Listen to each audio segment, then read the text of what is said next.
Stop dealing with people like this. You know Tripura? Huh? You're threatening people. Don't do this. We have lost one of the best.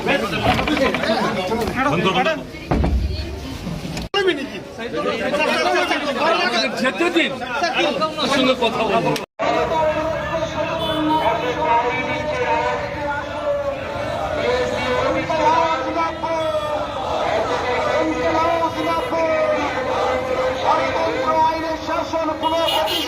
সচেতন নাগরিক সমাজ এগিয়ে আসে। গণতন্ত্র আইনের শাসন পুনঃপ্রতিষ্ঠায় সচেতন নাগরিক সমাজ এগিয়ে আসে। জনগণের নিরাপত্তা দিতে ব্যর্থ বিজেপি জোট সরকার হায় হায়। জনগণের নিরাপত্তা দিতে ব্যর্থ বিজেপি জোট সরকার হায় হায়। আইন শৃঙ্খলা রক্ষায় ব্যর্থ বিজেপি জোট সরকার হায় হায়। আইন শৃঙ্খলা রক্ষায় ব্যর্থ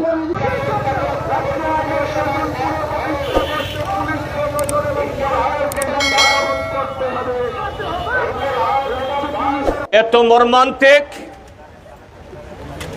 অভূতপূর্ব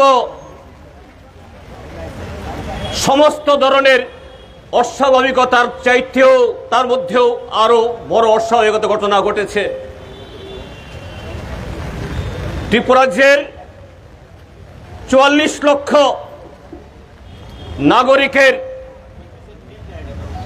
তাদের জীবন সম্পত্তি রক্ষার যিনি সর্বোচ্চ দায়িত্বে পদাসীন, আজকে দুপুর ১২টা নাগাদ পুলিশ সদর দপ্তরে তার নিজ অফিস গৃহে তাকে অস্বাভাবিকভাবে মৃত অবস্থায় পাওয়া গেছে। এই ঘটনায় সারা ত্রিপুরাজ্যের সাথে আমরা ভারতের কমিউনিস্ট পার্টি মার্ক্সবাদী আমরা গভীরভাবে মর্মাহত এবং মহানির্দেশকের পরিবার পরিজন তার নেতৃত্বে ত্রিপুরাজ্যে ৪০ সহস্রাধিক আরক্ষা দপ্তরের কর্মী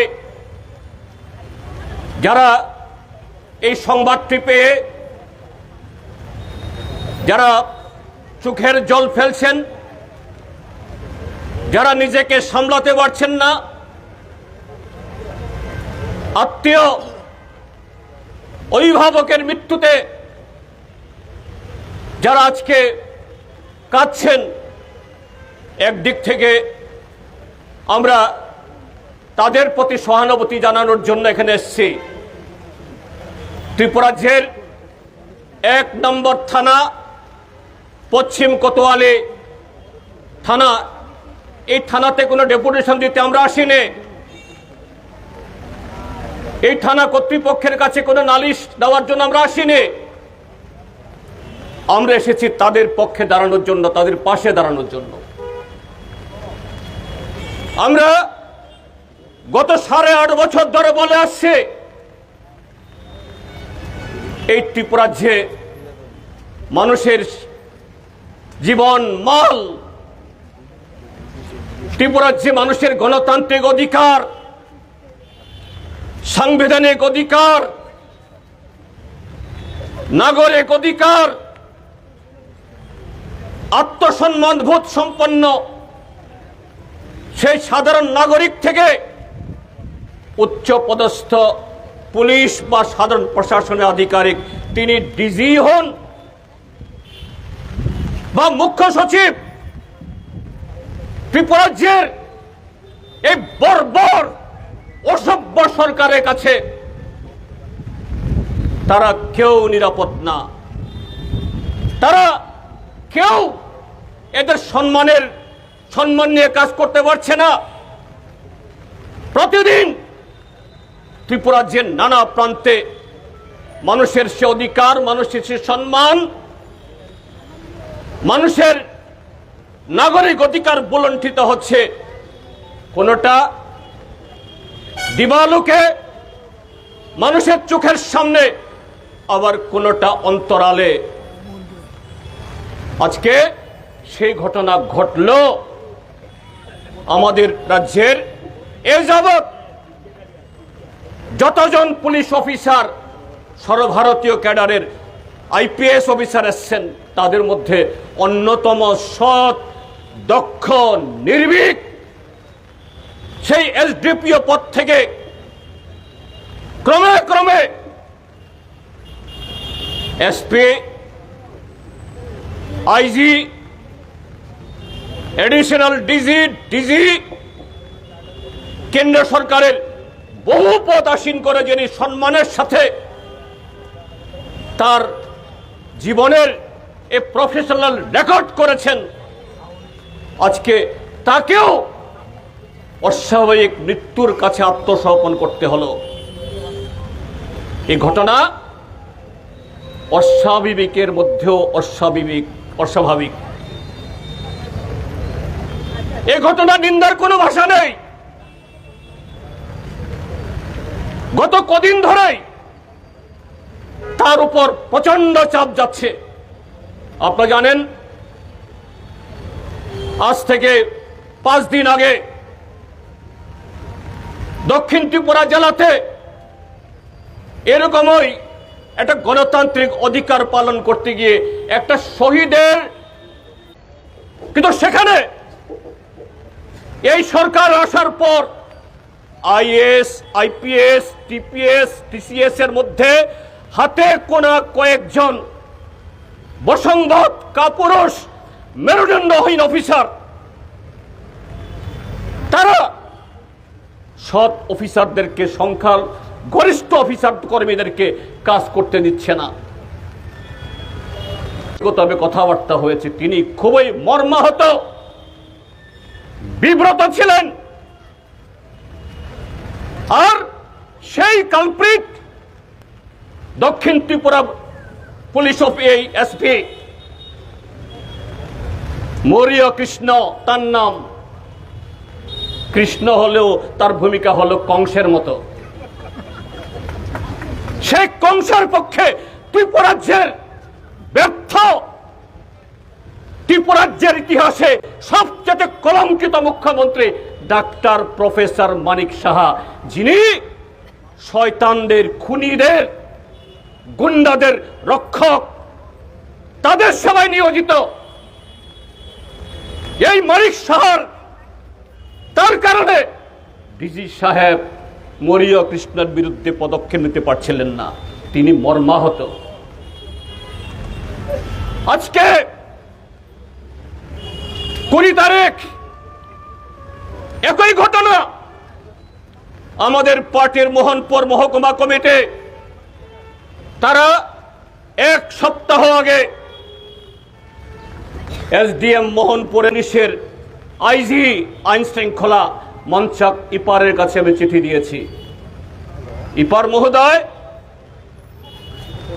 এখানেও এই জাতীয় ঘটনা করতে পারে, আপনি প্রিকশনারি মেজার্স নেন। আজকে 11টা থেকে আমাদের মিছিল শুরু হওয়ার কথা, আর সকাল 8টা থেকে এই জনগণ তারা লাঠি, সুটা, সমস্ত অস্ত্রশস্ত্র নিয়ে আমাদের যেখানে জমায়েত হবে সেখানে জমাচ্ছেন। আমি সকালবেলা ডিজি সাহেবকে ফোন করেছি, ডিজি সাহেব এই ঘটনা ঘটছে। সকালবেলাতে আমি হোয়াটসঅ্যাপে মেসেজ পাঠিয়েছি, please look into this, that the same incident took place there in Chuttakhola should not be repeated. তিনি আমার মেসেজ পড়ে আমাকে অন্যভাবে করেছেন, আমি দেখছি। আইজি মনসা কিপারের সাথে কথা বলেছে, তিনি বলছেন দেখছি, কিন্তু দেখা মানে সেখানে আমাদের ডেপুটেশনের সময় পেরিয়ে গেলেও সেখান থেকে বিজেপির এই ঠেঙ্গারি বাহিনী এরা রাজপথ দখল করে আমাদের এসডিএম অফিস যাওয়ার পথ আগলে বসে আছেন, সেখান থেকে তাদেরকে হটানোর কোনো উদ্যোগ নেওয়া যাচ্ছে না। কেন ভয়? বিশাল কুমারদের ভয় কেন?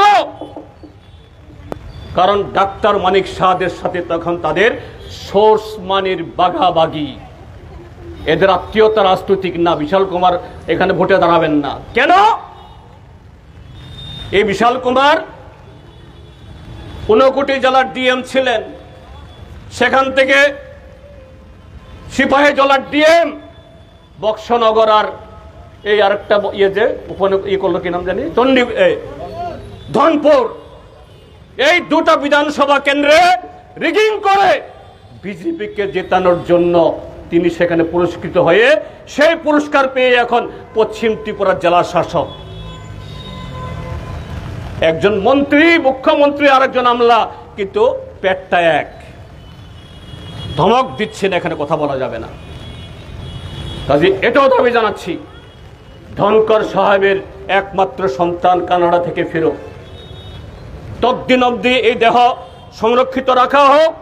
এরপরে নিশ্চয়ই তার দেহ কবে পোস্টমর্টেম হবে, কোথায় সৎকার হবে, এটা বলার মালিক আমরা না, এটা বলার মালিক তার স্ত্রী এবং তার পুত্রের। কিন্তু নাগরিক হিসাবে, দায়িত্বশীল রাজনৈতিক দলের কর্মী হিসাবে এই দাবি আমরা করতেই পারি 44 লক্ষ মানুষের স্বার্থে।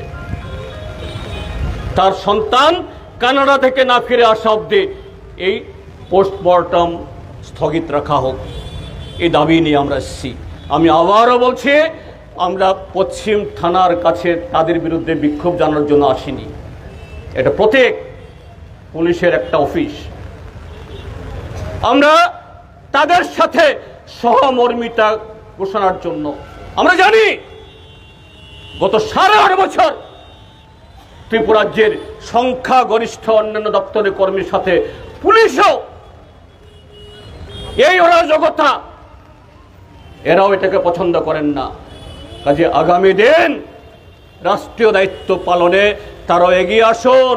আজকে অনুরাগ সাহেব নিজের জীবন দিয়ে আপনাদেরকে দেখিয়ে গেছে, তোমরাও নিরাপদ না, কেউ নিরাপদ না। যতদিন এই জল্লাদ, বরবাদ, অসভ্য, অগণতান্ত্রিক, অসাংবিধানিক দল সরকারে থাকবে, ততদিন ত্রিপুরাজ্যের মধ্যে কেউ নিরাপদ না। কাজে সে নিরাপত্তা বিধানের জন্য আগামী দিন সবাই সোচ্চার হন, এই আবেদন রেখে আবারও আজকে এই বৃষ্টি বিজয়ে যারা এই রাষ্ট্রীয় নাগরিক কর্তব্য যারা পালন করতে এসছেন, সবাইকে ধন্যবাদ। পথচারী যারা আমাদের মিছিলের জন্য একটু অসুবিধা হয়েছে, তাদের কাছে ক্ষমা চাইছি। কিন্তু এটা যদি না করি তাহলে অন্যায়ের কাছে আমরা মাথা নত করতাম, আমরা মাথা নত করতে পারি না। এই কথাগুলো বলে আবারও সবাইকে অভিনন্দন জানিয়ে আমার বক্তব্য শেষ করছি। ধন্যবাদ।